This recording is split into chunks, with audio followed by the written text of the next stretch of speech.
Itu maksimal 1 minggu itu sekali, maksimal loh. Kalau lebih dari itu nanti akibatnya itu akan terjadi pengeroposan tulang. Makanya orang-orang zaman sekarang itu banyak yang tulangnya keropos. Dia nggak paham kenapa, karena dia tahu. Ada yang bilang loh Pak, nggak seperti itu loh Pak. Ada yang bilang tuh kebanyakan sewaktu mudanya itu pekerja keras juga bisa. Nek masalah pekerja keras saya tidak setuju Bapak Ibu. Itu saya lebih cenderung dari apa yang kita makan. Yang namanya orang bekerja keras, orang kampung itu ya, orang yang kerja keras itu justru fisiknya bagus, sehat, karena terlatih kerja keras. Ya, yang membuat sakit bukan kerja kerasnya, tapi apa yang dimakan. Tapi nggak tahu, nggak tahu. Jadi apa yang dimakan. Kan gini ya, ada orang yang biasa kerja keras tapi makannya nggak pas. Nah itu yang membuat yang nggak sehat tuh yang dimakannya. Tapi kalau yang pekerja keras saya kira nggak masalah. Orang itu ibarat fisik itu sama halnya dengan apa ya, orang itu semakin biasa melakukan aktivitas kerja, fisiknya semakin kuat. Contohnya lah petinju itu. Kenapa petinju itu juara? Karena apa? Setiap hari dia latihan. Nah, kalau itu 35 tahun satu kintal gitu. Nah, kebiasaan tidak masalah.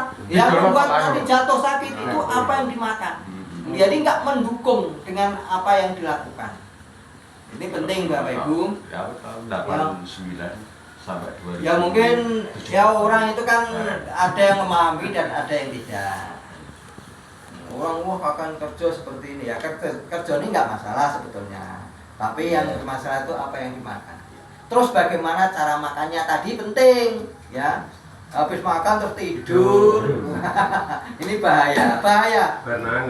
Nah, makan ngemil lagi ya, perut ini nggak ada jedanya sama sekali ya, nggak ada jeda. Makanya nanti penting buat panjenengan coba dilakukan di tertib makan ya. Kalau sudah makan ya sudah, waktu makan dengan kenyang-kenyang tidak apa-apa.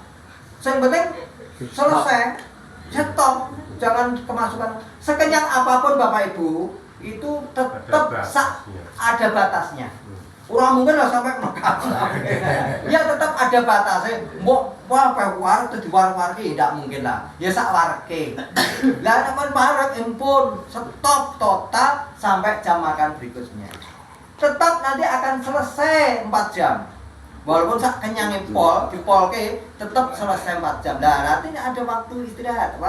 Ben leren wetenge ben leren. Lah ketoke mangane sithik ning ora nek bare lho, weteng malah tersiksa. Perut ini tersiksa. Masih belum lagi nanti makanan yang banyak mengandung lemak.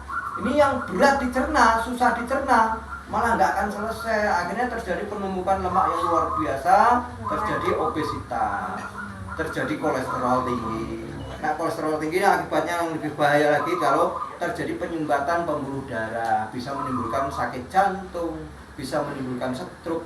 Menimbulkan sakit jantung itu bisa ya, penumpukan kolesterol. Itu karena apa? Ya kalau nanti banyak lemak, banyak kolesterol, itu peredaran darahnya kan lambat. Nah, kalau peredaran lambat, ibaratnya peralon itu sesek ya, alirannya sempit kan, jantung itu memompanya berat. Kalau penyumbatan itu terjadi di setelah jantung, itu akan terjadi tekanan darah tinggi. Tapi kalau penyumbatan itu sebelum jantung akan terjadi tekanan darah rendah. Tapi pada dasarnya sama, baik rendah atau tinggi itu penyebabnya sama, yaitu penyempitan atau penyumbatan pembuluh darah. Ini bahaya. Terus lebih bahaya lagi kalau penyumbatan itu terjadi di saraf otak. Karena kalau terjadi di saraf otak akan rentan terjadinya sakit stroke. Ya. Wah, kenapa kok stroke? Karena apa? Semua aktivitas kita itu yang mengendalikan adalah otak, motorik otak sana ya. Jadi otak itu mengontrol. Karep piye itu kan kita mau gerak itu kan tergantung karepe tuh nggih. Nggih. Karep yang membuat karep itu otak kita. Otak kita membuat karep. Nah, karepe ngangkat tangan ya ngangkat tangan. Tapi kalau ada penyumbatan pembuluh di saraf otak sehingga saraf motorik sana itu enggak tersuplai dengan oksigen dan darah, akhirnya tidak mampu mengendalikan gerakan tubuh. Itulah yang disebut dengan stroke. Ini perlu kita pahami seperti itu. Hanya sekedar tahu ini adalah penting. Maka dari itu sekali lagi panjenengan yang hadir hari ini adalah insya Allah orang yang terpilih, disiapkan oleh Allah menjadi orang yang sehat sampai. Amin.